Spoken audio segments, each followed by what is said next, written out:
Grande abraço para você que está ligado aí nas redes sociais, diretamente aqui de São Paulo, da TV Bandeirantes. Hoje a entrevista é com o Felipe Garrafa. Tudo bem, Ruiz? Você tá bem? Beleza, tudo bem, rapaziada? Ô Felipe, tava vendo aqui desde os 15 anos, você já tinha ideia de trilhar o caminho do rádio. Teve a ideia de criar um rádio, né? Isso mesmo? E como é que surgiu essa ideia e quais foram os pontos predominantes em sua conquista até agora? Bom, é o seguinte, foi uma loucura mesmo, porque eu estava entrando no ensino médio, essa é a verdade, eu estava começando o ensino médio, e aí eu falei, poxa, por que eu quero trabalhar com rádio? Eu já tinha uma coisa da família mesmo, eu sempre gostei muito de rádio, e eu falei, pô, vou tentar criar uma rádio. Dane-se, vou tentar de algum jeito. E aí reuni uma galera lá do colégio, da sala de aula mesmo, e a gente montou um grêmio estudantil, que só o grêmio era só uma desculpa para montar uma rádio.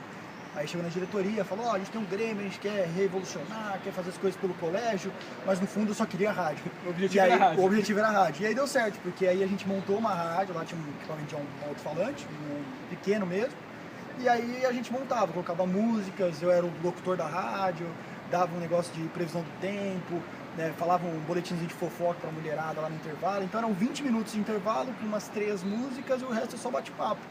E era muito legal, e aí foi aí que com uns 15, 16 anos que eu comecei já a falar no rádio, eu falei, meu, é isso que eu quero pra minha vida. E comecei desde um rádio no colégio até o rádio no dial mesmo. E quais foram os pontos predominantes até a conquista aqui da Rádio Bandeirantes? Você passou por uma web rádio? Olha, eu comecei na Rádio Gaúcha, sim, foi na Rádio Gaúcha, mas eu não tinha noção do que era a Rádio Gaúcha, foi uma surpresa pra mim.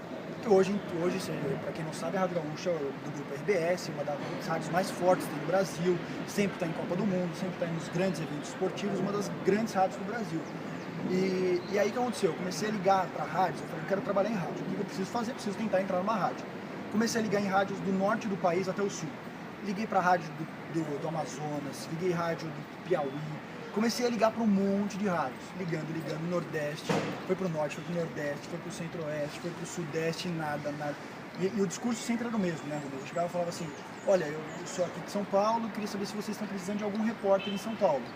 Eu estou aqui, eu posso fazer os giros de São Paulo, os 4 grandes da capital, o que vocês precisarem, ó, estou à disposição. Ah, tá bom, obrigado, obrigado, até que eu cheguei no sul do país, e aí coloquei lá, de ter rádios em Porto Alegre. E já era a minha última esperança, porque eu já tinha ligado para o Brasil inteiro.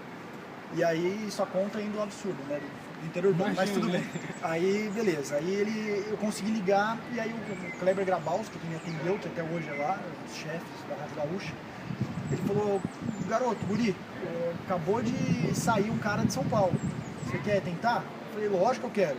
Ah, você tem experiência em rádio? Tenho muita experiência em rádio. Não tinha nada, nunca tinha falado no microfone. Fiz a malícia ali. Eu falei, não, tenho, vamos lá. E aí eles falaram, então tá bom, quanto você quer? Eu falei, quanto eu quero? Não precisa me pagar nada por enquanto, porque eu não sabia como é que era o meu desenvolvimento no rádio. Então eu não imaginava como é que seria eu falando no rádio. E aí o cara aceitou, falou, não, tudo bem, pode fazer, faz um pouco de experiência aí, e aí vamos ver o que isso vai dar. Se você faz um mês de experiência, a gente gostar de você, a gente fica. E eu fiquei lá 1 ano e meio. E aí fiquei lá 1 ano e meio fazendo só os 4 grandes de São Paulo, o programa do Pedro Ernesto, que é um dos maiores narradores também do país, o show dos esportes, e mandava os 4 grandes de São Paulo, isso com 16 anos. E aí depois que eu fui entender, pô, a Rádio Gaúcha é gigante, eu estava trabalhando lá e começando lá. De lá eu comecei a fazer jogos na Rádio Brasil Sul de Londrina, a Rádio Brasil Sul do Mauro Segura vinha para São Paulo e ele me chamava para fazer jogos aqui em São Paulo. E aí comecei a aprender também graças a ele, também o Mauro Segura, ele começou a me orientar. E aí eu fiz a Brasil Sul, depois eu comecei em rádio web, que aí eu comecei a ter experiência de campo, comecei a entrevistar jogadores, coletivas, saber o que é uma pauta, já comecei a correr atrás de notícias, saber ter a noção do que é uma notícia. Foi pela rádio web, e da rádio web, da rede contínua, eu comecei a querer entrar numa rádio do dial e uma rádio de respeito em São Paulo. Eu já comecei a me sentir um pouco preparado para isso, porque eu passo desse ponto que você só tem uma oportunidade. Se a oportunidade passa na sua frente, você vai abraçar, amigão, você vai ter outra oportunidade só, vai demorar muito tempo. Então, foi pensando nisso, falei, acho que agora é o momento de eu tentar. Eu comecei a disparar currículo para todo mundo que eu conhecia na Rádio Bandeirantes, na Rádio Globo, em todas as rádios. Só que ninguém queria, só que um dia me chamaram na Rádio Bandeirantes, falaram, ó, tá tendo uma vaga, uma oportunidade, e entrei no jornalismo em geral, o Daniel Batista me chamou para entrar no jornalismo em geral, não no esportivo. E aí depois de 2 meses, 3 meses na Rádio Bandeirantes, o Capriotti chegou e falou, pô, você sabe fazer reportagem, você fazia, não fazia, Garrafinha? Pô, fazia. Então, quer tentar? Tá precisando fazer um jogo, vamos tentar fazer? Eu falei, vamos, lógico. e fiz e tô aí até hoje, entendeu? Aí sim, em junho deste ano você protagonizou um episódio um tanto quanto chato, né? Que foi a parte que você foi agredido por um funcionário da Federação Paulista. Você até postou lá que foi tratado como um bandido. Esse fato aconteceu? Eu coloquei esse termo, é um termo duro e não retiro, porque agora teve uma nova mudança, no CBF e até para o tratamento da imprensa, que as rádios não podem fazer entrevista no intervalo, nem no começo do jogo, até aí tudo bem. E é por conta de dinheiro, por conta de uma questão burocrática que não cabe que falar. Então, até aí beleza, tranquilo, lógico, tem que respeitar as regras. E aí no final do jogo você pode falar com o jogador.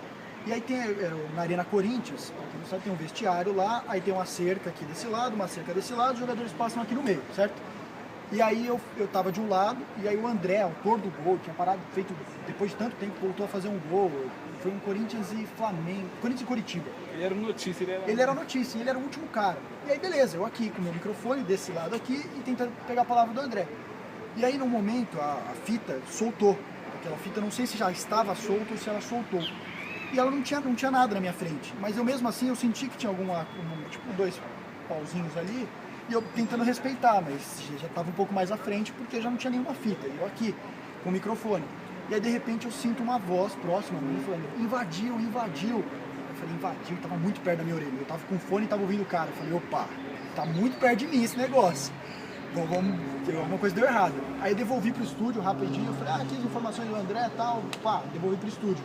E aí foi o momento de eu devolver pro estúdio, eu senti um solavanco nas minhas costas, o cara me levantou e me jogou pro lado. Falou, você não pode invadir aqui, não sei o que, tinha um monte de gente também do lado lá, que já teoricamente teria invadido, mas o meu não foi intencional de forma alguma. E aí o cara me empurrou, me deu um soco nas costas, me deu um solavanco e me empurrou. Aí eu falei, que isso, cara, tô trabalhando, sou bandido, gente. Tem um torcedor aí que é bandido e a polícia não faz nada. Não tem que proibir com esses caras. A gente tá trabalhando, buscando informação, fazer isso. E aí, depois deu no que deu, a gente entrou num acordo e hoje tá tudo certo, não tem mais nada. Foi só um deslize ali da segurança, talvez mais agitado, prevendo mesmo a segurança ali do trabalho da federação, mas tudo certo. Tranquilo. Fala pra gente agora como que você avalia a comunicação dos clubes, os 4 clubes, até dos clubes em geral com a imprensa.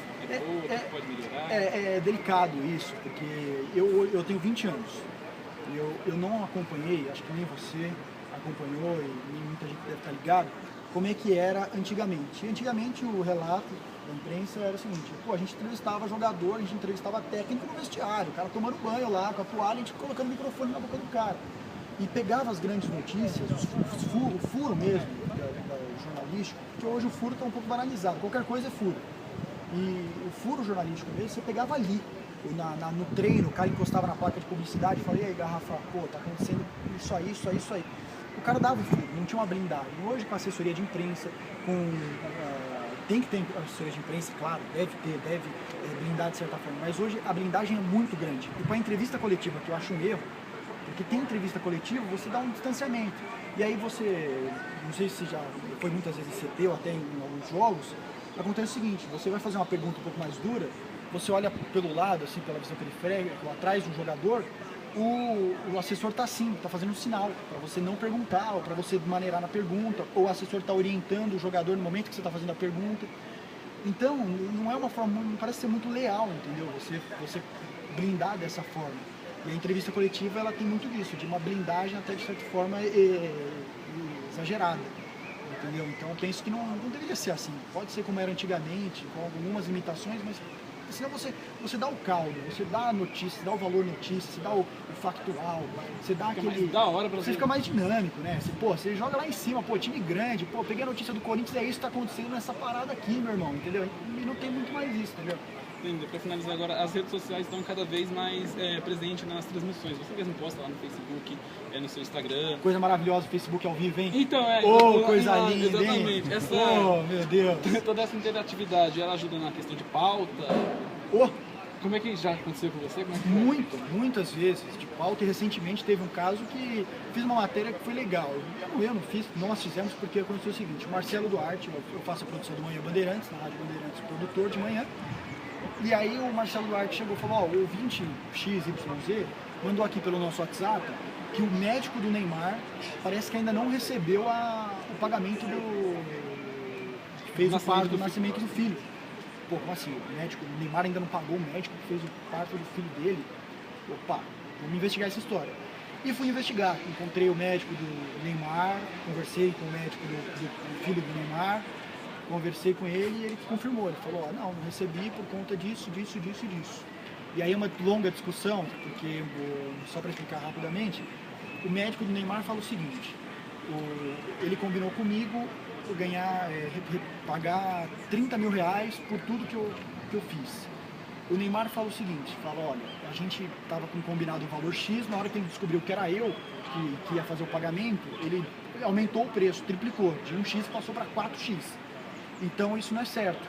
Então tá uma briga na justiça, o processo ainda está em aberto, eu estou investigando esse caso, mas aí o pai do Neymar, em entrevista até a Rádio Bandeirantes, naquele mesmo dia se transformou numa coisa bem grande, o pai do Neymar falou justamente isso, falou, na hora que ele descobriu que era o filho do Neymar, ele aumentou, só que o médico fala, mas na hora que como era o Neymar, eu tive que fechar consultório, eu tive que atender a namorada dele às 3 horas da madrugada, o carro dele era um Opala que fazia um maior barulho e era um baita carrão parando na porta do meu consultório, eu não podia fazer isso meio-dia, tinha que ser às 4h30 da manhã, eu tive que deslocar a equipe de Santos, que ele é de Santos, para São Paulo, foi um gasto grande, só que aí tem aquela dúvida, né, será que era um gasto tão alto quanto a exigência do médico? Ou será que o Neymar combinou com ele, mas não quis pagar depois? São as dúvidas, e aí vai do ouvinte, vai você entender, pegando os dois lados da notícia. Tá certo, isso aqui, então finalizou o primeiro tempo, agora você vai curtir o segundo tempo, tabelinha.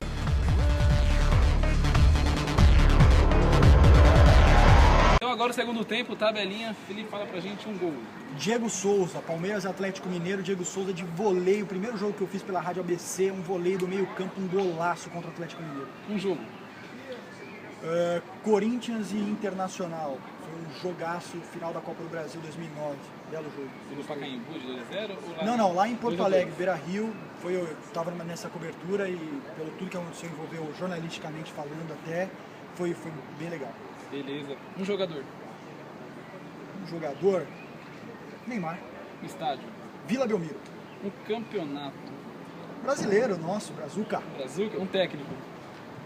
Técnico Tite, monstro. Fala muito! Aquele repórter.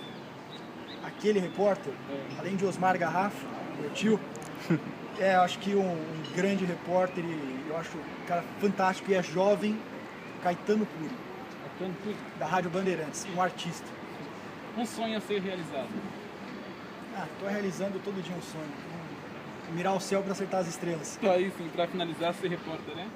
Sensacional. É incrível, né? Então é isso aí, galera. Esse foi o bate-papo aqui com o Felipe Garrafa, aqui na Rádio da Rádio Bandeirantes. Até uma próxima. Fique com Deus. Tchau.